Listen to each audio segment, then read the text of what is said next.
இந்த நாளிலும் உங்களோடு கூட கர்த்தருடைய வார்த்தையை பகிர்ந்து கொள்ளும்படியா தேவன் எனக்கு கொடுத்த கிருபைக்காக தேவனுக்கு நான் நன்றி செலுத்துகிறேன். கர்த்தருடைய சமூகத்தில் காத்திருந்த போது, கர்த்தருடைய சமூகத்தில் ஜெபித்த போது, தேவ வார்த்தைகளை பகிர்ந்து கொள்ளும்படியாய் தேவனிடத்தில் ஜெபித்த போது ஆண்டவர் எனக்கு ஒரு வசனத்தை கொடுத்தார். அந்த வசனத்தை நான் படித்தேன்.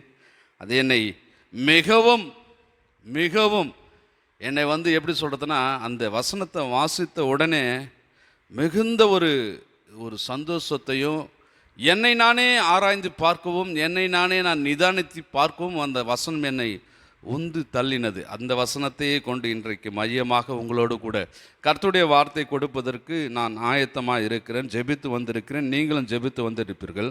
யோவான் எழுதின சுவிசேஷ புத்தகம் 13ஆம் அதிகாரம் 34வது வசனம். இந்த வசனத்தை யாராகிலும் ஒருவர் சத்தத்தை உயர்த்தி, நீங்கள் ஒருவரில் ஒருவர் அன்பாயிருங்கள்,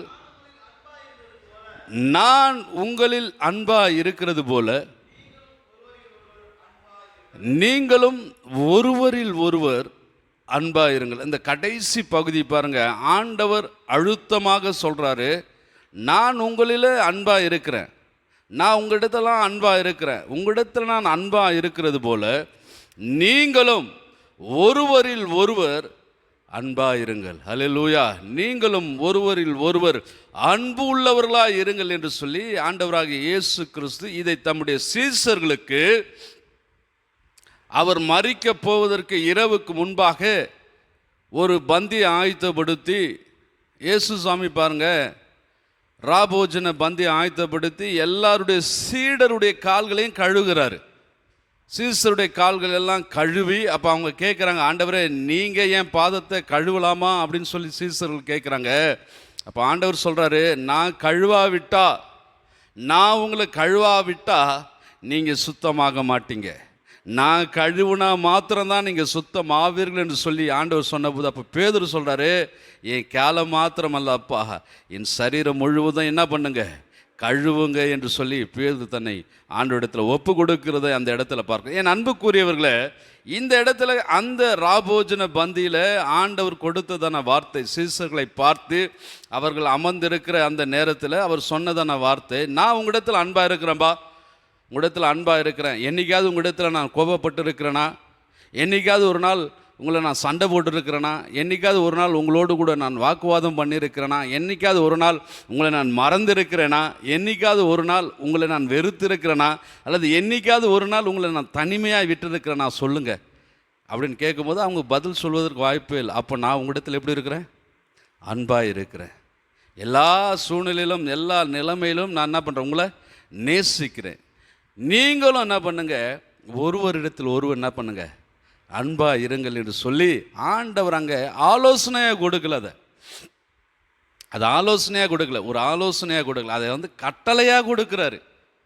தேவன் அதை கட்டளையாக கொடுக்கிறார். நீங்கள் ஒருவரிடத்தில் ஒருவர் அன்பு உள்ளவர்களாக இருக்கணும், அன்பு தான் உங்களுக்கு முக்கியமான பிரதானமாக இருக்கணும்னு சொல்லி ஆண்டவர் தன்னுடைய வார்த்தையை அங்கே வெளிப்படுத்துகிறார். நீங்கள் ஒருவரில் ஒருவர் அன்புள்ளவர்களாக இருங்கள் என்று சொல்லி ஆண்டவர் அங்கே கட்டளையாக கொடுக்கிறார். அதே பாருங்கள், 1 யோவான் 3:23 அவர் தான் சொல்கிறாரு, நீங்கள் ஒருவரில் ஒருவர் அன்புள்ளவர்களாக இருங்கள். இதுதான் அவருடைய கற்பனையாகவே இருக்கிறதாம். இது கட்டளை மாத்திரமல்ல, நாம் ஒருவரில் ஒருவர் அன்பு கூறுவது அது கட்டளை மாத்திரமல்ல, அது கற்பனையாக இருக்கிறது என்று சொல்லி வேதம் சொல்லுகிறது. 1 யோவானின் புஸ்தகம் 3ஆம் அதிகாரம் 23வது வசனத்தை வாசிக்கும் போது, நாமத்தின் மேல் விசுவாசமாக இருந்து அவர் நமக்கு கட்டளையிட்டார். என்ன கட்டளையிட்டு இருக்கிறாரு? கட்டளை கொடுத்து இருக்கிறார், நீங்கள் என்ன பண்ணுங்க, ஒருவரிடத்தில் அன்பா இருங்கள் என்று. அது கட்டளை மாத்திரமல்ல, அதுதான் தேவனின் கற்பனையாக இருக்கிறது. அல்லேலூயா. இது தேவன் கொடுத்த ஒரு கற்பனை, தேவன் கொடுத்த ஒரு கட்டளை.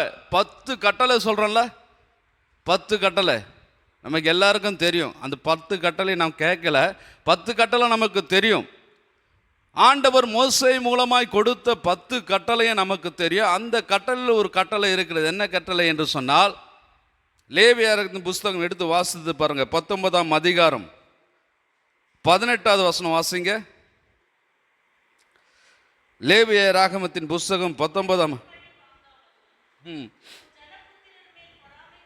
பொறாமை கொள்ளாமலும் உன்னில் நீர் அன்பு கூறுவது போல பிறனிலும் அன்பு கூறுவாயாக. அல்லேலூயா.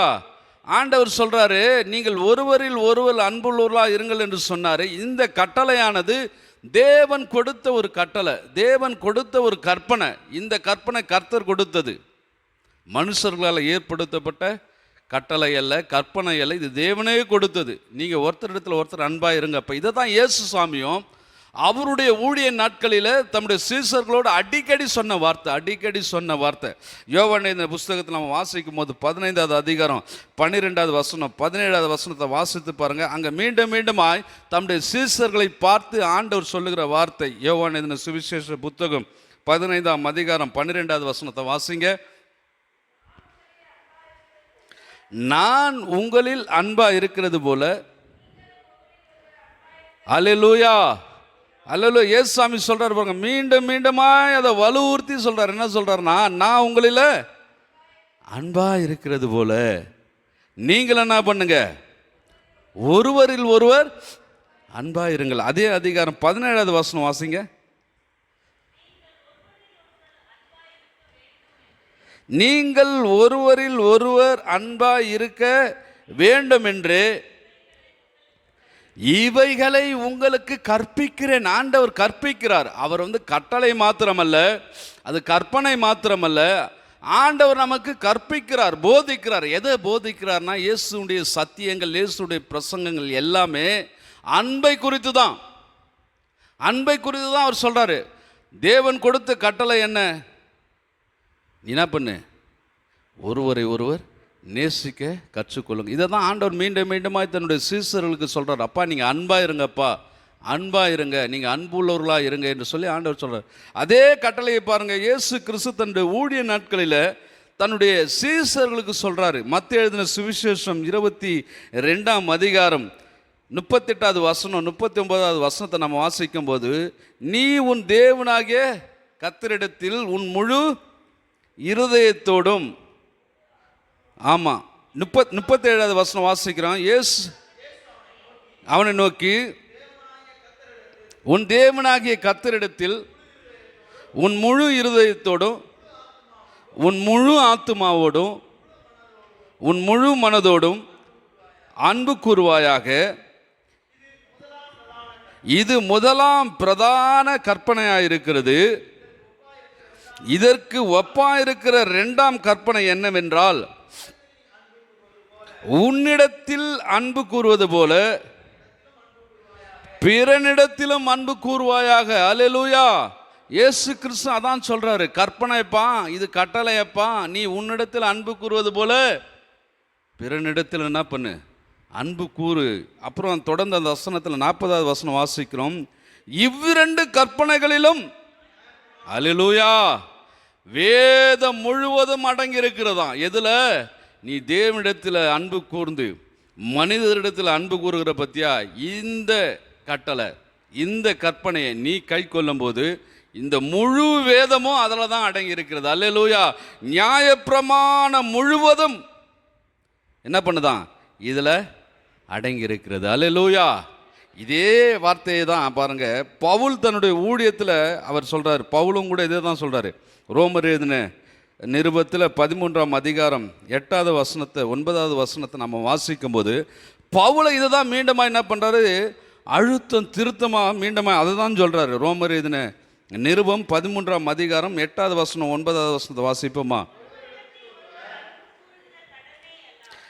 ஒருவரிடத்தில் ஒருவர் அன்பு கூறுகிற கடனை அல்லாமல் மற்றொன்றிலும் ஒருவருக்கும் கடன்படாதிருங்கள். பிறனிடத்தில் அன்பு கூறுகிறவன், அல்லேலூயா, அல்லேலூயா, பிறனிடத்திலே அன்பு கூறுகிறவன் நியாயப்பிரமாணத்தை நிறைவேற்றுகிறான். அல்லேலூயா. பவுலும் அதான் சொல்றாரு. என்ன சொல்றாரு, நீங்க அன்பு செலுத்துவதற்கு கடனாளியா இருங்கப்பா, வேற எதுலையும் நீங்க கடனாளியா இருக்க வேணாம். பிறரிடத்தில் நீங்கள் அன்பு செலுத்துவதற்கு கடன்பட்டவர்களாக இருங்க. அன்பு செலுத்த மாத்திரம் நீங்கள் கடன்பட்டவர்களாக இருங்க. பிறனை நேசிப்பதற்கு நீங்கள் கடனாளிகளாக இருங்க, கடன்பட்டவர்களாக இருங்க. ஏனென்று சொன்னால் தேவனிடத்தில் அன்பு கூறுகிற நாம், தேவனை நேசிக்கிற நாம் பிறரிடத்திலும் அன்பு கூற கற்றுக்கொள்ள வேண்டும். பிறரையும் நேசிக்க கற்றுக்கொள்ள வேண்டும். பிறரிடத்தில் அன்பாக இருக்க நாம் கற்றுக்கொள்ள வேண்டும். கிறிஸ்தவருடைய வாழ்க்கையில் முக்கியமாக இருக்க வேண்டிய காரணம் என்னன்னு சொன்னால், கிறிஸ்தவர்கள் என்று சொன்னாலே அவர்கள் அன்பு உள்ளவர்கள். அவங்க அன்பாக இருப்பாங்க, அவங்க அன்பாக இருப்பாங்க. இதை தான் ஜனங்க நம்மக்கிட்ட எதிர்பார்க்குறாங்க. அதை தான் பவுலும் சொல்கிறாரு. என்ன சொல்கிறாரு? அன்பு செலுத்துவதற்கு நீ கடனாளியாக இருப்பா, அதற்கு நீ கடன்பட்டவனாக இரு.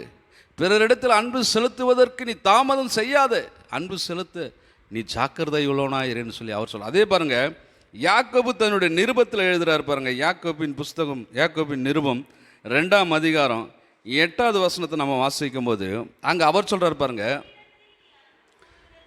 யாக்கோபும் அந்த திரும்ப நமக்கு வலியுறுத்துறாரு. உன்னிடத்தில் நீ அன்பு கூறுவது போல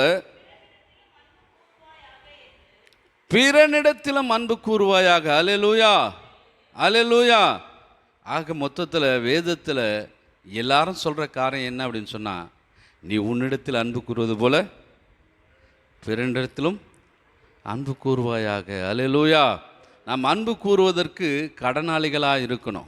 அன்பு கூறுவதற்கு நாம் எப்போதும் கடன்பட்டவர்களாக இருக்கணும். இன்றைக்கி இந்த வசனத்தை ஆண்டவர் எனக்கு கொடுத்தார். யோவான் எழுதின சுவிசேஷ புத்தகம் 13ஆம் அதிகாரம் 34வது வசனத்தில், நீங்கள் ஒருவரில் ஒருவர் அன்பு உள்ளவர்களாக இருங்கள், ஒருவரிடத்தில் ஒருவர் அன்பு செலுத்துங்கள், ஒருவருக்கு ஒருவர் அன்பு செலுத்த கடனாளிகளாக இருங்கள். அல்லேலூயா, அல்லேலூயா. இன்னைக்கு நம்முடைய வாழ்க்கையில் அன்பு செலுத்துகிறோமா? இதை நாம் இன்னைக்கு பார்க்க போகிறோம். ஆண்டவர் சொல்லிட்டாரு, நீங்கள் ஒருவரிடத்தில் ஒருவர் எப்படி இருங்க? அன்பாக இருங்க, அன்பு உள்ளவர்களாக இருங்க, அன்பு செலுத்துங்க அப்படின்னு சொல்லி ஆண்டவர் சொல்லிட்டாரு. பிறனிடத்தில் அன்பு செலுத்துங்கள் என்று சொல்லி ஆண்டவர் சொல்லிட்டாரு. இன்றைக்கி நாம் அன்பு உள்ளவர்களாக இருக்கிறோமா? அன்பு நம்மிடத்தில் இருக்கிறதா? நம்முடைய ஜீவியம் எப்படிப்பட்ட ஜீவியமாக இருக்கிறது? கர்த்தர் கொடுத்த கட்டளை, கர்த்தர் கொடுத்த கற்பனை, கர்த்தர் அதற்கு நமக்கு கற்றுக் கொடுத்து இருக்கிறார். இதை தான் நீ செய்யணும்னு ஆண்டவர் நமக்கு சொல்லியிருக்கிறார். நம்முடைய வாழ்க்கையில் நம்ம எதையே செய்கிறோம், எதையே செஞ்சுட்டு இருக்கிறோம், எதையே பண்ணுறோம், எங்கெங்கே போகிறோம், எங்கெங்கே வரோம், நம்ம எல்லா காரியத்தையும் செய்கிறோம். ஆனால் கர்த்தர் கொடுத்த இந்த கட்டளை கற்பனை, நான் போகிற எல்லா இடத்திலும், நான் வேலை செய்கிற இடத்துல, என் குடும்பத்தில், என் நண்பர்கள் மத்தியில் இந்த கட்டளையை கற்பனையை நான் செயல்படுத்துகிறேனா? என் வாழ்க்கையில் அதில் செயல் வடிவத்தில் இருக்கிறதா? யோவான் எழுதின சுவிசேஷம் 1 யோவானில் ஒரு வசனங்குது, நாவினாலும் வசனத்தினாலும் மாத்திரமல்ல கிரியையினால் என்ன பண்ணுங்க? அன்பு செலுத்துங்கள். கிரியையினால் அன்பு செலுத்துங்கள். நம்ம வசனத்தை சொல்லிடலாம். இன்னைக்கு வசனம் நான் பிரசங்கித்தல அவங்ககிட்ட பிரசங்கிக்கிற நான் மாத்திரம் இதுக்கு தனித்தவன் அல்ல, நானும் இதற்கு உடன்பட்டவன் தான். எனக்கும் இந்த வசனம் தான். வசனத்தை சொல்லிடலாம், வார்த்தையில் சொல்லிடலாம், இதை படிச்சுட்டு வேண்டு உங்ககிட்ட சொல்லிடலாம். இந்த வசனத்தை இப்போ நான் உங்ககிட்ட பிரசங்கிட்டு போயிடலாம். ஆனால் இது என் வாழ்க்கையில் இது கிரியையில் இருக்கிறதா? என் வாழ்க்கையில் இது செயல் வடிவத்தில் நான் செய்கிறேனா? நான் அன்பு செலுத்துகிறேனா? பிறரிடத்தில் அன்பு செலுத்துகிறேனா நான் இருக்கிறேனா? என்னை நானே நான் ஆராய்ந்து பார்க்கிறவனா இருக்கணும். அல்லேலூயா. இயேசு கிறிஸ்து பாருங்க, அவருடைய ஊழிய நாட்களில் எல்லாரையும் நேசித்தார், எல்லாரையும் நேசித்தார். ஒரு சொல்லுவாங்க, ஒரு பழமொழி, கொடுக்காமல் அன்பு செலுத்த முடியாது. நான் உங்ககிட்ட அன்பாக இருக்கிறேன்னு சொன்னால் எப்படி அந்த அன்பு வெளிப்படும் அப்படின்னு சொன்னால், எதையாகிலும் நான் உங்களுக்கு கிரயமாய் கொடுத்தால், எதையாகிலும் உங்களுக்கு செலுத்தினால், எதையாகிலும் உங்களுக்கு கொடுத்தால்தான் அந்த அன்பு வெளிப்படும். அல்லேலூயா, அல்லேலூயா. நான் சொல்கிறது உங்களுக்கு புரியுதா? நான் உங்களை அன்பு செலுத்துகிறேன், உங்கள் இடத்துல அன்பாக இருக்கிறேன், அன்பாக இருக்கிறேன்னு வார்த்தையில் மாத்திரம் சொன்னால் போதாது, அது கிரியையை காட்டணும், அது கிரியை வடிவத்தில் கொண்டு வரணும். நீங்கள் கஷ்டப்படும் போது அந்த கஷ்டத்தில் நான் பங்கு கொள்ளணும்.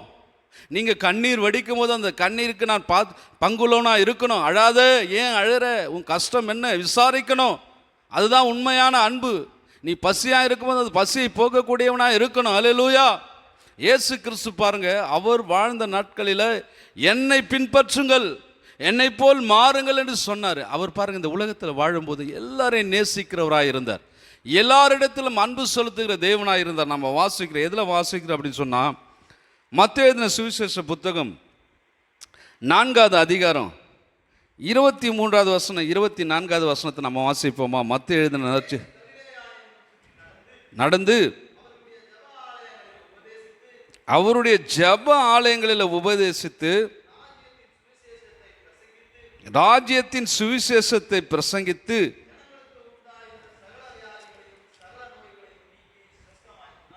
ஜனங்களுக்கு உண்டாயிருந்த சகல வியாதிகளையும் சகல நோய்களையும் நீக்கி சொஸ்தமாக்கினார். 24வது வசனம், அவருடைய கீர்த்தி சீரியா எங்கும் பிரசித்தமாயிற்று.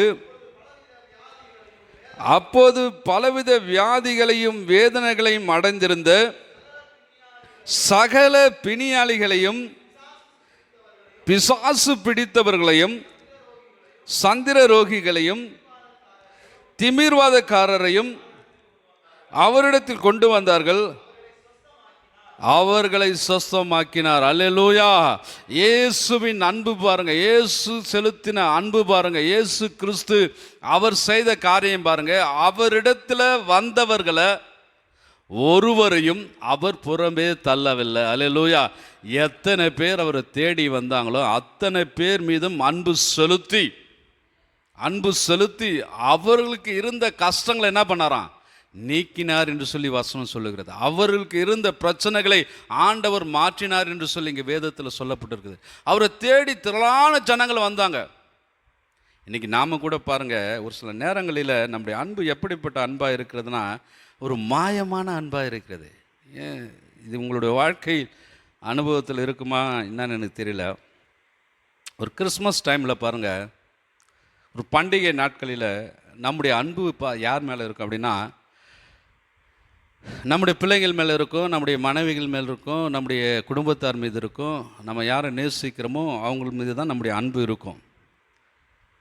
எப்படி ஐயா சொல்கிறீங்க அப்படின்னு வச்சுங்களேன். இது எங்கள் வீட்டில் இந்த கிறிஸ்மஸ் டைமில் இந்த பலகாரம்லாம் செய்வாங்க. அப்போ செய்வாங்க, நான் சின்ன பையனாக இருக்கும்போது, இப்போ இல்லை. அப்போ பாருங்கள், அவங்க யாருக்கு அந்த பலகாரத்தை செஞ்சு அவங்க கொடுப்பாங்க அப்படின்னு சொன்னால், இவங்க யாருக்கு எந்த வீட்டிலேருந்து நமக்கு கொண்டு வந்து கொடுத்தாங்களோ அவங்க பண்டிகையில் அவங்க இதில். இப்போது உதாரணத்துக்கு சொல்ல பாருங்களேன், ஒரு வீட்டிலேருந்து ஒரு கேக் கொண்டு வந்து கொடுப்பாங்க. அதே வீட்டுக்கு மறுபடியும் என்ன பண்ணுவோம், நாங்கள் முறுக்கு அதர்சம் ஏதாவது கொண்டு போய் அவங்களுக்கு கொடுப்போம். அவங்க எங்களுக்கு கேக் கொடுப்பாங்க, நாங்கள் அவங்களுக்கு முறுக்கு கொடுப்போம். கிறிஸ்துவை அறியாதவங்களோ மற்றவங்களுக்கு நாங்கள் போய் என்ன பண்ணுறது கிடையாது, கொடுக்கறது கிடையாதுங்க. யாருக்கு நாங்கள் கொடுக்குறோம்? எனக்கு யார் கொடுத்தாரோ அவருக்கு நான் திருப்பி கொடுக்குறேன். எனக்கு யார் செஞ்சாங்களோ அவங்களுக்கு தான் செய்கிறேன். இது உண்மையா இல்லையா? இன்னைக்கு அப்படி தான் நம்ம அன்பு செலுத்துகிறோம். தெரிந்தவர்களுக்கு மாத்திரம் நம்ம அன்பு செலுத்துகிறோம். தெரியாதவர்களுக்கு நாம் அன்பு செலுத்த கடனாளிகளாக இருக்கிறோமா? தெரியாத ஒருத்தன் வழியில் ஐயா ஒரு சாப்பாடை வாங்கி கொடுங்க அப்படின்னு சொல்கிறான், கேட்குறான்னு வச்சுங்க, அவனை ஏற இறங்க பார்ப்போம், அவனை நிலைமையை பார்ப்போம், இவனுக்கெல்லாம் நம்ம செய்யணுமா அப்படின்னு சொல்லிட்டு நம்ம போயிடும். ஆனால் வசனம் சொல்லுகிறது, உங்களுடைய அன்பானது பிறனிடத்தில் என்பது உன்னை சார்ந்தவர்கள் அல்ல. இதை மைண்டில் நம்ம வச்சுக்கணும். பிறன் சொன்னால் நம்மை சார்ந்தவங்க, நமக்கு தெரிந்தவங்க, நம்முடைய குடும்பத்தின் பிள்ளைங்க, நமக்கு வேண்டியவங்க இல்லை. நமக்கு தெரியாத பிறனிடத்தில், தெரியாத ஒருவனிடத்தில் அன்பு செலுத்தணும். இந்த உலகத்தில் இருக்கிறவர்கள் எல்லாரையும் நேசிக்க நாம் கற்றுக்கொள்ளணும். இயேசு அதை தான் செஞ்சார். அவரை தேடி வந்த ஜனங்கள் எல்லாம் யாருன்னு அவருக்கு தெரியாது, எங்கே இருந்தவங்கன்னு தெரியாது. அவரை தேடி வராங்க, எல்லாருக்கும் சுகம் கொடுக்குறாரு. பாராபட்சம் இல்லைங்க. இன்றைக்கெல்லாம் நிறைய நம்ம இந்த பாராபட்சம் பார்க்குறோம். தெரிஞ்சவங்களுக்கு ஒரு மாதிரியான ட்ரீட்மெண்ட்டு, தெரியாதவங்களுக்கு ஒரு மாதிரியான ட்ரீட்மெண்ட்டு. தெரிஞ்சவங்கிட்ட ஒரு மாதிரி நல்லா பேசுறது, தெரியாதவங்கிட்ட ஒரு மாதிரியாக பேசுறது. இன்றைக்கி நிறைய அது நடக்குது. இயேசு அப்படி செய்ய சொல்லுங்க, நம்மளை அப்படி செய்ய சொல்ல. எல்லாரிடத்திலும் சரிசமமாய் எல்லாரையும் நேசிங்க, எல்லாரிடத்திலும் அன்பு செலுத்துங்க. அவர் அதான் சொல்கிறார், அன்பு செலுத்துவதற்கு நீங்கள் கடனாளிகளாக இருங்க. அன்பு செலுத்துவதற்கு நாம் கடனாளிகளாக இருக்கணும். கர்த்தர் இதை நம்மிடத்தில் எதிர்பார்க்கிறார். நீ பிறனிடத்தில் அன்பு கூறு. உன்னை நேசிக்காதவன் நீ நேசிப்பா. அவன் என்ன நேசிக்கல, அவன் எனக்கு இதை செஞ்சான், அதற்கு பிரகாரமாக நான் செய்வேன். பழிக்கு பழி வாங்காத. வசனம் சொல்லுது, பழி வாங்குறது எனக்குரியது, பழி வாங்குறது எனக்குரியது, பதில் செய்வது நான் தான் பதில் செய்வேன், நீ பதில் செய்யாத. அதுக்கு பதில் நீ என்ன பண்ணு, அன்பு செலுத்து என்று அவர் சொல்லியிருக்கிறார். அதனால தான் இயேசு கிறிஸ்து பாருங்க, அவரை தேடி வந்த எல்லாருக்கும் சுகம் கொடுத்தார். எத்தனை பேர் அவர் தேடி வந்தாங்களோ, எத்தனை வியாதிஸ்தர்கள் அவர் தேடி வந்தாங்களோ, எத்தனை பேர் தன் தேவைக்காக அவரை தேடி வந்தாங்களோ, அவருடைய தேவைகளை நிவர்த்தி செய்கிற தேவனாக இருந்தார். அல்லேலூயா, அல்லேலூயா. கர்த்தர் அதை தான் இன்றைக்கி நம்மிடத்தில் எதிர்பார்க்குறார். நம்மிடத்தில் யாராகிலும் ஒரு தேவையை தேடி வந்தாங்கன்னா நம்மளால் அதை செய்ய முடியும் அப்படின்னா, என் அன்புக்குரியவர்களே, அதை செய்யாமல் மாத்திரம் இராதீங்க, அதை செய்யாமல் மாத்திரம் இராதீங்க. நன்மை செய்ய உனக்கு திராணி இருக்கும்போது, நன்மை செய்வதற்கு உனக்கு சக்தி இருக்கும்போது, நன்மை செய்வதற்கு உனக்கு பலன் இருக்கும்போது, நன்மை செய்வதற்கு உனக்கு வாய்ப்புகள் இருக்கும்போது, உன்னால் அந்த நன்மை செய்ய முடியும்னு சொன்னால், அந்த செயலை செய்ய முடியும்னு சொன்னால், என் அன்புக்குரியவர்களே, அதை செய்யாமல் இராதீங்க, அதை செய்து முடிங்க. நன்மை செய்ய உனக்கு திராணி இருக்கும்போது அதை செய்யத்தக்கவர்களுக்கு செய்யாமல் இராதே. வசனம் சொல்லுது, செய்யாமல் இராதே. பிறனிடத்தில் அன்பு கூறு என்று சொன்ன ஆண்டவர் அதை உன்னிடத்தில் எதிர்பார்க்கிறார். உங்ககிட்ட வந்து கேட்குறவங்க இடத்துல நீ கொடு. அல்லேலூயா, அல்லேலூயா. ஆண்டவராக இயேசு கிறிஸ்து அதுதான், எல்லாரையும் நேசித்தார், எல்லாரிடத்தில் அன்பு செலுத்தினார். வசனம் அதான் சொல்லுகிறது.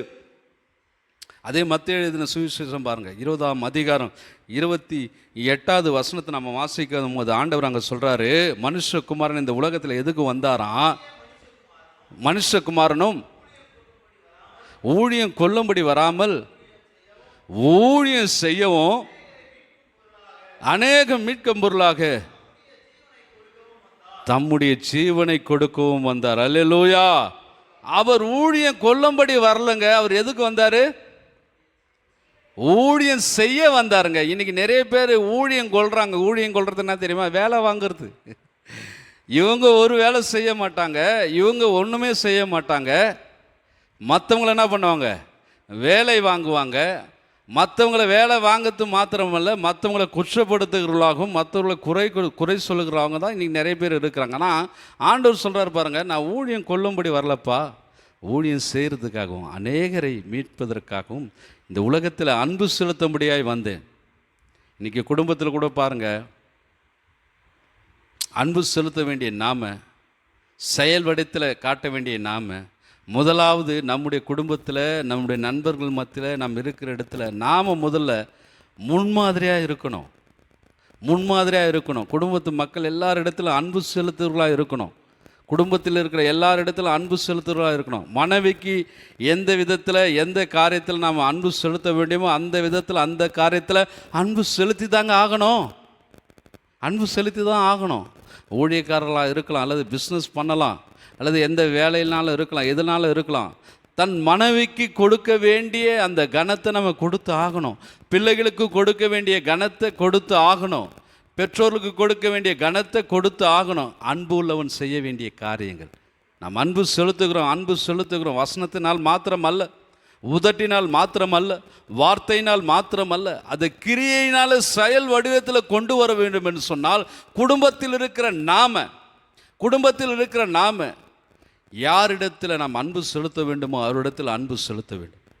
ஒரே குடும்பத்தில் இருப்பாங்க, பல வருஷமாக பேச மாட்டாங்க. நிறைய பேருடைய வாழ்க்கையில் நான் இதை கேள்விப்பட்டிருக்கிறேன். நிறைய பேர் என்கிட்ட சொல்லியிருக்கிறாங்க, என் சகோதரன் நானும் பேசி பல வருஷம் ஆச்சு, என்னங்க ஏங்க ஒரு சண்டையும் கிடையாது, சின்ன வாக்குவாதம் தான். சின்ன வாக்குவாதம். என்ன வாக்குவாதம்? வீட்டில் ஒரு சின்ன ஒரு சண்டை. என்ன சண்டை? ஒன்றுத்துக்கும் உதவாத சண்டை. அவங்க சொல்கிற காரியம் பார்த்துங்க. வெளியில் ஒரு பொருள் இருந்தது, அதை எடுத்துன்னு போயிட்டு உள்ளே வைக்க சொன்னேன். என் சகோதரி அதை செய்ய மாட்டேன்னு சொல்லிட்டா. அப்போ நான் மாத்திரம் அதை செய்யணுமா அப்படின்னு சொல்லி நான் சொன்னேன். நீ செஞ்சால் செய்யா கட்டி போ. அப்போ நான் வீட்டில் எல்லா வேலையும் நான் மாத்திரம் செய்யணுமா அப்படின்னு அவங்க கேட்டாங்க. நான் சொன்னேன், நாங்கள் தான் வேலை செய்கிறேன். இந்த சண்டை பெரிய வாக்குவாதமாய் மாறி பல வருடங்களாக, யோசிச்சு பாருங்க. அன்பு உள்ளவர்கள், கிறிஸ்தவ பிள்ளைங்க, ஒரு சின்ன காரியங்க, ஒரு சின்ன காரியத்தின் நிமித்தமாய் பல ஆண்டுகளாக பேசாது இருக்கிறாங்க குடும்பத்தில். இன்னொன்று தெரியுமா? கணவன் மனைவி பல ஆண்டுகளாக பேசாமல் இருக்கிறாங்க. ஒரு சபையில் நான் பிரசங்கம் பண்ண போனேன். ஒரு சகோதரி வந்து என்கிட்ட சொன்னாங்க, ஐயா என் கணவருக்காக நீங்கள் ஜெபம் பண்ணுங்க அப்படின்னு சொன்னாங்க. சரி நான் ஜெபம் பண்ணுறேம்மா, என்ன விஷயம்னு சொல்லலாம். நானும் என் கணவரும் பேசி பல ஆண்டுகளாக ஆகுது. உண்மைங்க, உண்மையை சொல்லிட்டு இருக்கிறேன். ஒரு சபையில் ஒரு சகோதரி வந்து சொன்னாங்க, பல ஆண்டுகள் ஆகுது நானும் என் கணவரை நான் பேசுறதில்ல. அப்படி எப்படி தான் நீங்கள் உங்களுடைய காரியங்களை வந்து உங்கள் கணவர்கிட்டே இல்லை உங்கள் கணவர் அவருக்கு வேண்டிய காரியத்தை என் பிள்ளைங்க தான் எங்களுக்கு மீடியேட்டராக இருக்கிறாங்க. நான் சொல்கிறத என் பிள்ளை போய் சொல்லுவான், அவர் சொல்கிறத என் பிள்ளைங்கிட்ட. நிறைய குடும்பத்தில் இருக்குதுங்க. என் அன்புக்குரியவர்களே, இதை நான் மிகவும் வருத்தத்தோடு சொல்கிறேன், ரொம்ப மன வருத்தத்தோடு சொல்கிறேன்.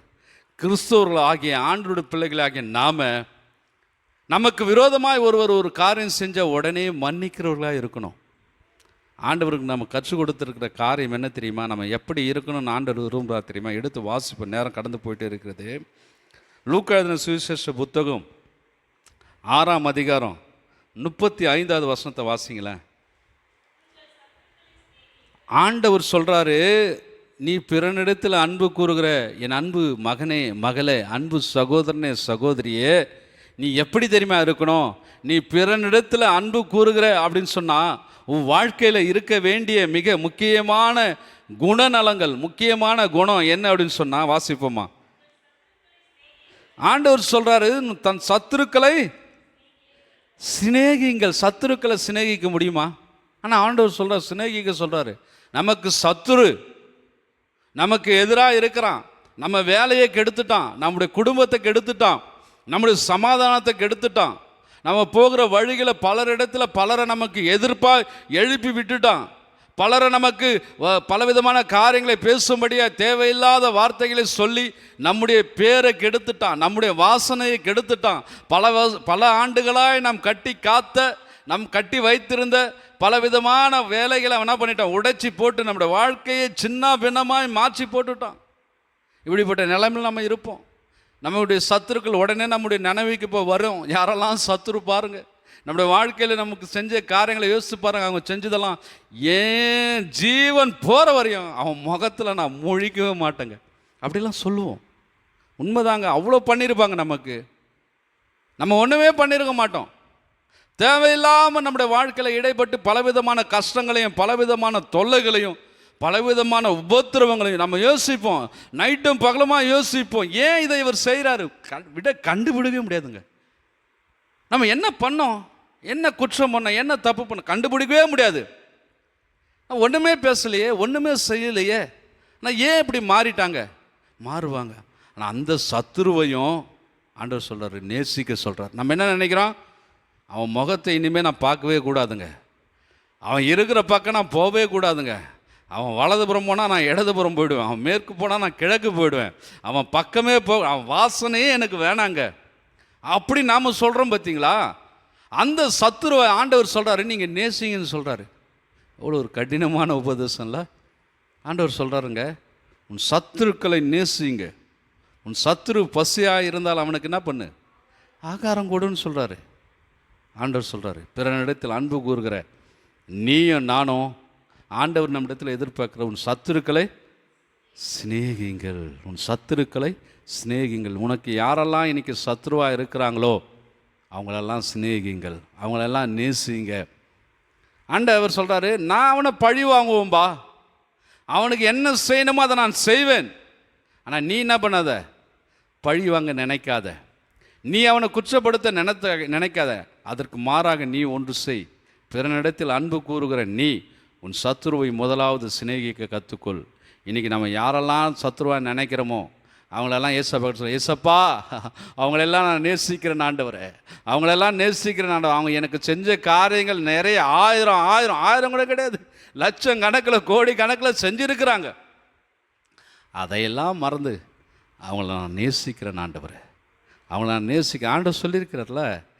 யோவான் சுவிசேஷம் 13ஆம் அதிகாரம் 34வது வசனத்தை சொல்லியிருக்கிறாரு, நீங்கள் ஒருவரில் ஒருவர் அன்புள்ளவர்களாக இருங்கன்னு சொல்கிறாரு.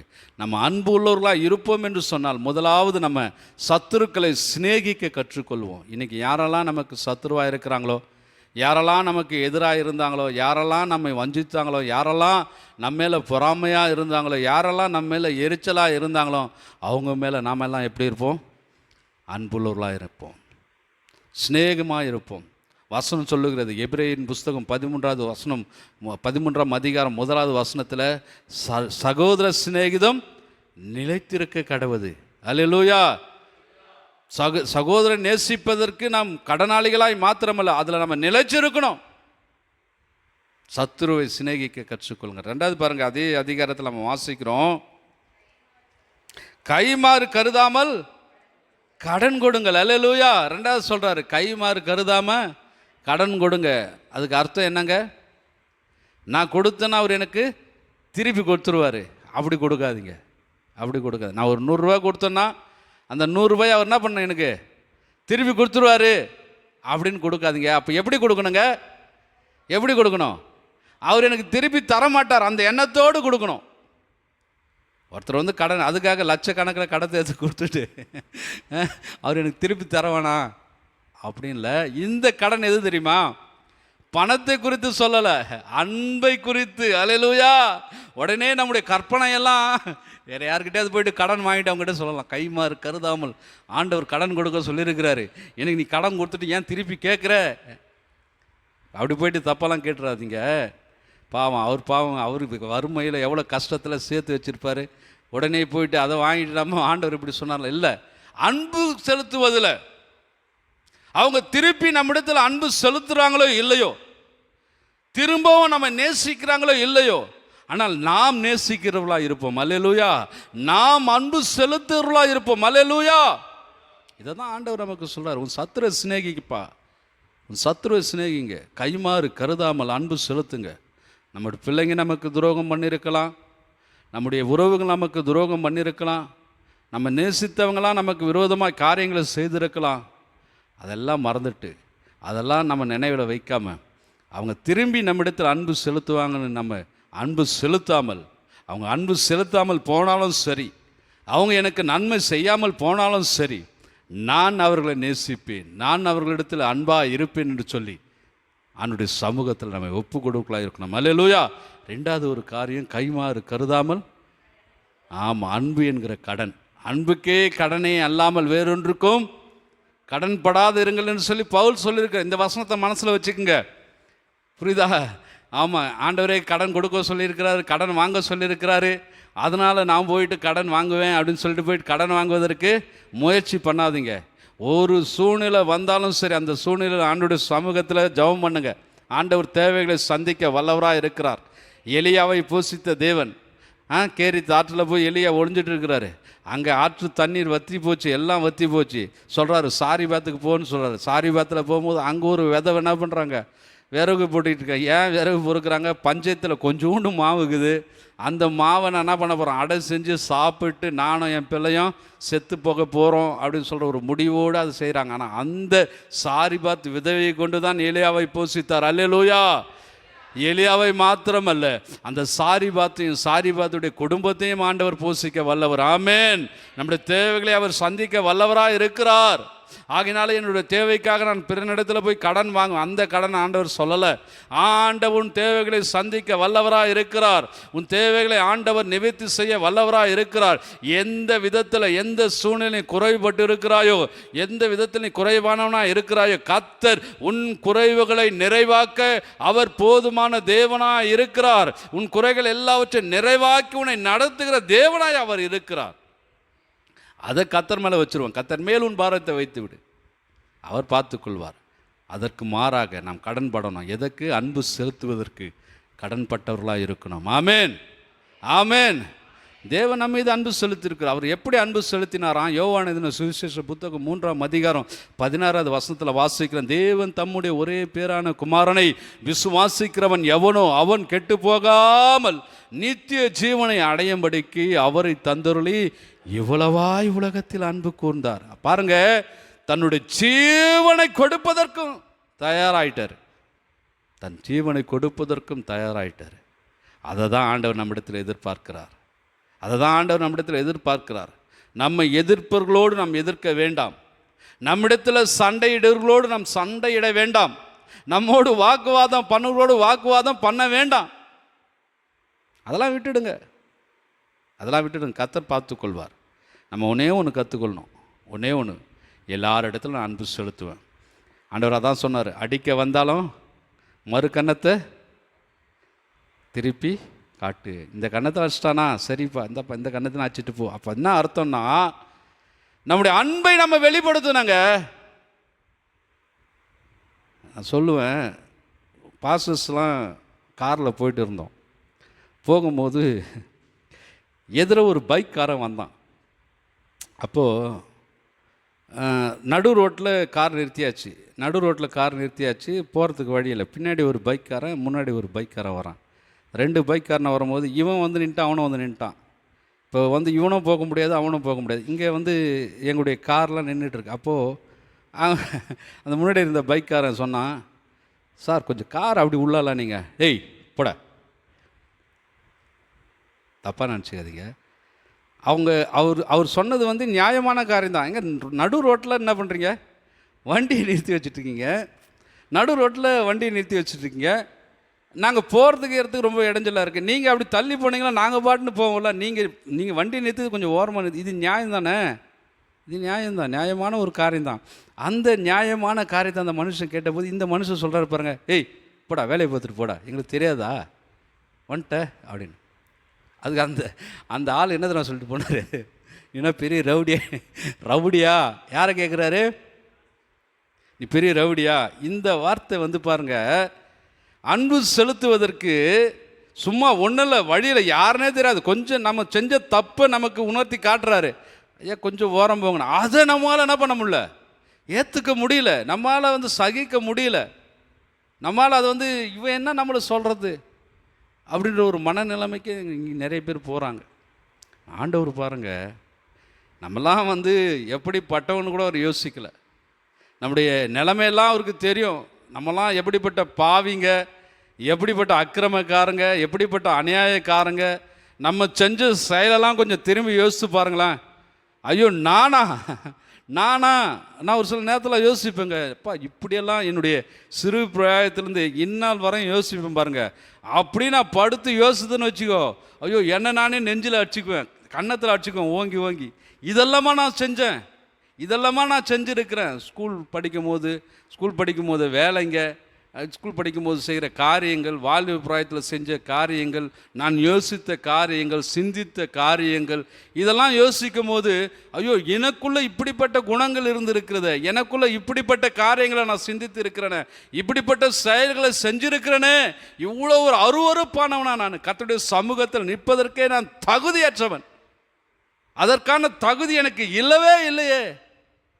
அப்படி ஒரு மோசமான நிலைமையில் இருந்த என்ன, கொஞ்சம் கூட நான் வாழ்வதற்கு தகுதியே இல்லாதவன். எனக்கு தகுதி என்னன்னு சொன்னால், நீ மரணத்துக்கு தான் பாத்திர, நீ மரணம் தான் அடையணும், பாவத்தின் சம்பளம் மரணம்.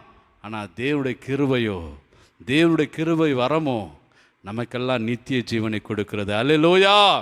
அவர் நம்மிடத்தில் அன்பு செலுத்துகிறார்.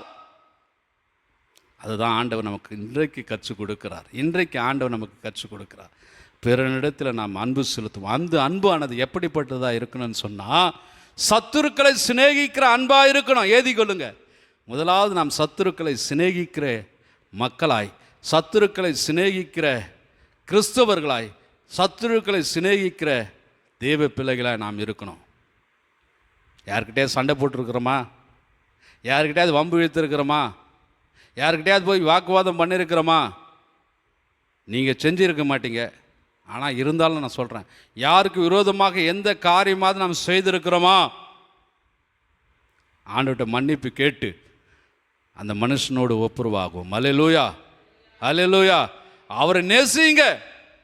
யாரை நம்ம உள்ளத்தில் கசப்பாக வச்சுருந்தோமோ அவங்கள வெளியே தூக்கி போடுங்க. நீ என் இருதயத்தில் கசப்பாக வேணாம்பா, நீ வெளியே போ. அவரை நம்ம அடைச்சி வைக்க வேணாம், வெளியே தூக்கி போடு. அவரையே நினைக்க வேணாம். அவர் எதெல்லாம் செஞ்சுட்டு போட்டோங்க, அது கர்த்தர் பார்த்து கொள்வார். நம்புறீங்களா? நீ தேவனுடைய பிள்ளை, நீ ஆணுடைய பிள்ளை, நீ ஜெபிக்கிற பிள்ளை, வேதத்தை வாசிக்கிற பிள்ளை, கர்த்தருடைய கட்டளைகளையும் கற்பனைகளையும் கை கொள்கிற பிள்ளை, பிறனை நேசிக்கிற பிள்ளை. நான் இன்னைக்கு சொல்கிற ஊழியக்காரங்கிற முறையில் நீ ஆண்டவரை நேசிக்கிற பிள்ளையாக இருக்கிறபடினால உனக்கு விரோதமாய் உருவாக்கப்படும் எந்த ஆயுதமும் வாய்க்காதே போகும். உன்னை அழிக்கணும்னு நினைக்கிறவங்க அவங்களால முடியாது. அல்லேலூயா. உன்னை ஒன்றும் இல்லாமல் பண்ணணும்னு நினைக்கிறவங்க ஒன்றுமே பண்ண முடியாதுங்க. நீ தேவனுடைய பிள்ளை, எல்லாத்தையும் கர்த்தர் மேலே வச்சிரு, அவர் பார்த்துக்குவாருங்க. பண்ணுறவன் பண்ண. ஆனால் நீ மாத்திரம் என்ன பண்ணு, நேசிக்க கற்றுக்கொள், நேசிக்க கற்றுக்கொள், சத்துருவை நேசிக்க கற்றுக்கொள், சத்துரு இடத்துல அன்பு செலுத்த கற்றுக்கொள். இன்றைக்கி யாருக்கிட்டையாவது நீ சண்டை போட்டு இருக்கிறியா, ஆண்டவர்கிட்ட சொல்லு, ஆண்டவரே தேவையில்லாத இந்த மனுஷனோடு நான் சண்டை போட்டுட்டேன், தேவையில்லாத இந்த மனுஷனோடு நான் தேவையில்லாத வாக்குவாதங்களை பண்ணிட்டேன், என்னை மன்னிங்கப்பா, அவரையும் மன்னிங்க, நான் அவரை நேசிக்கிறேன், அவரை நான் நேசிக்கிறேன்னு சொல்லுங்கள். ரெண்டாவது ஒரு காரியம், கைமாறு கருதாமல் கடன் கொடுங்கள். அன்பு என்கிற கடன், அன்பு செலுத்துவதற்கு நாம் கடனாளிகளாக இருக்கணும். அவங்க அன்பு செலுத்துகிறாங்களோ இல்லையோ, அவங்க நாம் நேசிக்கிறாங்களோ இல்லையோ, நாம் நேசிக்கிறவர்களாக இருக்கணும். அல்லேலூயா. அன்னை தெரேசா அம்மாவை பற்றி நம்ம நிறைய கேள்விப்பட்டிருப்போம் இல்லை?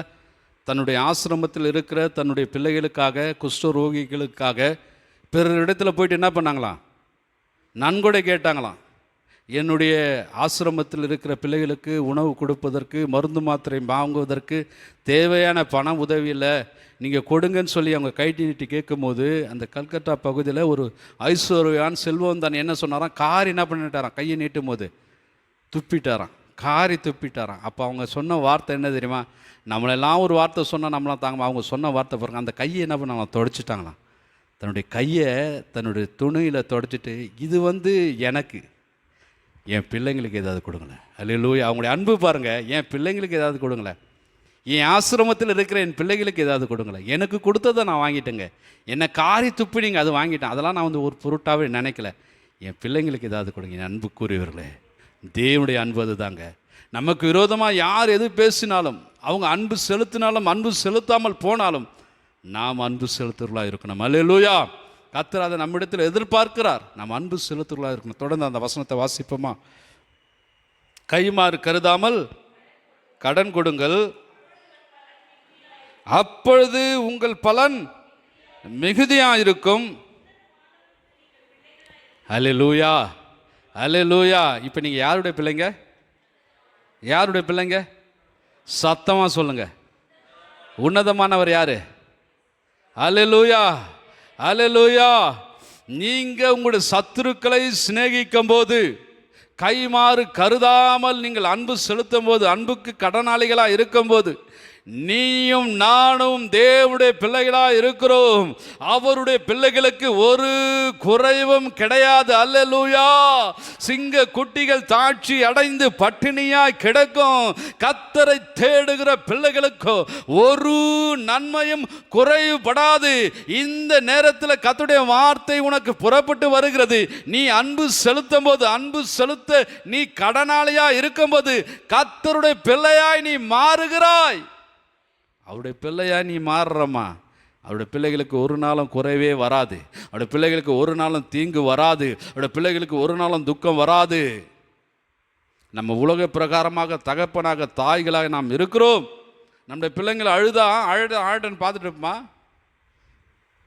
சாமையா அவங்க பையன் ஜேடன் ஆயிரான், இன்னும் கொஞ்சம் நல்லா அழடா, நல்லா அழுன்னு சொல்லிட்டு அவர் வேடிக்கை வைப்பாரா? இல்லை, ஓடி போய் என்ன பண்ணுவார், தூக்குவார். முந்தா நேற்றா தெரியல, நான் இங்கே வந்திருந்தேன். அப்போ அவன் படிக்கட்டில் இருக்கும்போது சும்மா அப்படி கால் ஜர்க்காயிடுச்சு. ஜர்க்கானவனு கீழே அப்படி வந்து அப்புறம் உடனே அவனை தூக்கி அவனை தட்டி அவனுக்கு தேவையான அங்கே இருந்த திங்ஸ் எல்லாம் கொடுத்து அழாதன்னு சொல்லி தன் பிள்ளையை தோளோடு கூட என்ன பண்ணுறாரு, அணைச்சிட்டாரு. ஏன்? அதுதான் தகப்பனுடைய அன்பு. தன்னுடைய பிள்ளைகளை ஒரு நாளும் ஒருபோதும் அது கண்ணீர் வடிக்கவோ, அது துக்கப்படவோ, அது வேதனைப்படவோ விட மாட்டாங்க. அது வேதனைப்படும் போது கண்ணீர் வடிக்கும் பார்த்துக்கிட்டே இருக்க மாட்டாங்க. பரம தகப்பன், உன்னதமானவர், நம்மையெல்லாம் உண்டாக்கினவர், நாம் கண்ணீர் வடிக்கும் போது, வேதனைப்படும் போது, துக்கப்படும் போது அதை பார்த்து கொண்டு சந்தோஷமாக இருக்கிற தேவன் அல்ல. அவருக்கு தெரியாதுங்க, அவருக்கு தெரியவே தெரியாது. என்ன தெரியாது? நம்ம கைவிட அவருக்கு தெரியாதுங்க. ஒத்துக்கிறீங்களா? நம்ம ஏமாற்ற அவருக்கு தெரியாது, நம்மை வஞ்சிக்க அவருக்கு தெரியாது. அவருக்கெல்லாம் தெரிஞ்சது என்ன தெரியுமா? நம்மை ஆசீர்வதிக்கவும், நமக்கு நன்மைகளை கொடுக்கவும், நமக்கு சமாதானத்தை கொடுக்கவும், நமக்கு சந்தோஷத்தை கொடுக்கவும், நாம் நித்திய காலமாய் அவரோடு நிலைத்திருக்கக்கூடிய பாக்கியத்தை கொடுக்கவும், அதை மாத்திரமே நம்முடைய தேவனுக்கு தெரியும். அப்படிப்பட்ட தெய்வம் இன்றைக்கு நமக்கு கற்றுக் கொடுக்குற ஒரு வார்த்தை என்னன்னு சொன்னால், நீங்கள் உங்களிடத்தில் அன்பு கூறுவது போல பிறனிடத்திலும் அன்பு கூறுங்கள். வசனம் சொல்லுகிறது, நான் உங்களில் அன்பாக இருக்கிறது போல நான் உங்களில் அன்பாய் இருக்கிறது போல நீங்களும் ஒருவரில் ஒருவர் அன்பாய் இருக்க கற்றுக்கொள்ளுங்கள். கணவன் மனைவி அன்பாயிருங்க, குடும்பத்தில் பிள்ளைகள் பெற்றோர்கள் அன்பாயிருங்க, சகோதரர்கள் அன்பாயிருங்க. குடும்பத்துடைய சமாதானத்தை சீர்குலைக்க, குடும்பத்துடைய சந்தோஷத்தை கெடுக்க சத்துரு பல வழிகளில் பல சூழ்நிலை நம்ம குடும்பத்துக்குள்ள வருவான். சின்ன சின்ன காரியங்களுக்கு இடம் கொடுக்காம, உன் சகோதரன் உனக்கு விரோதமாய் ஒரு காரியம் சொன்னான், அதை மன்னிச்சு அவனுக்கு முன்பாக நீங்கள் தாழ்மை உள்ளவர்களாய் நடந்து கொள்ளுங்கள். இன்னும் அன்பை குறித்து சொல்லிக்கிட்டே போகலாம், நிறைய காரியங்கள் இருக்கிறது. ஆனால் இதோடு நான் முடித்து கொள்கிறேன். டேவிட் ஐயா அப்படியே கொஞ்சம் பார்க்குறாரு, இவர் முடிப்பாரா முடிக்க மாட்டாரா, நேரம் வர போயிட்டே இருக்குது அப்படின்னு சொல்லி. ஆகையினால என் அன்புக்குரியவர்களே, ஒரே ஒரு காரியத்தை மாத்திரம் இந்த நாளில் கற்றுக்கொள்வோம். ஆண்டவர் சொல்லியிருக்கிறார். லேவியராகமத்தில் வாசிக்கிறோம், மத்திய சுவிசேஷத்தில் வாசிக்கிறோம், பவுல் பிரசங்கிக்கிறாரு, யாக்கோப்பு பிரசங்கிக்கிறாரு, யோவான் பிரசங்கிக்கிறார். எல்லா பரிசுத்தவான்களும் எல்லா ஊழியக்காரரும் நம்ம கற்றுக் கொடுக்குற காரியம் என்ன தெரியுமா? நீ உன்னிடத்தில் அன்பாக இருக்கிறது போல பிறனிடத்திலும் அன்பு செலுத்துவோம், பிறனையும் நேசிப்போம், சத்துருக்களை சிநேகிப்போம், கைமாறு கருதாமல் நம்மிடத்தில் அன்பு செலுத்துவார்கள் என்கிற எண்ணத்தோடு அன்பு செலுத்தாமல், அவர்கள் அன்பு செலுத்தினாலும் செலுத்தாமல் போனாலும் நான் எல்லாரையும் நேசிக்கிறேன், எல்லாரிடத்திலும் அன்பாக இருக்கிறேன் என்கிற ஒரு மனப்பக்குவத்தோடு வாழும்போது நாம் எல்லாரும் தேவனுடைய பிள்ளைகளாய் மாறுகிறோம். தேவன் தம்முடைய பிள்ளைகளுக்கு வைத்திருக்கிற ஆசீர்வாதத்தையும் சுதந்திரத்தையும் நன்மையும் கர்த்தர் இன்றைக்கு நமக்கு கொடுத்து நடத்துவாராக. ஆமேன், ஆமேன். அல்லேலூயா, அல்லேலூயா, அல்லேலூயா. கர்த்தர் தாமே நம்மை ஆசீர்வதிப்பாராக. இருக்கிற இடத்துல அப்படியே நாம் ஜெபிப்போமா?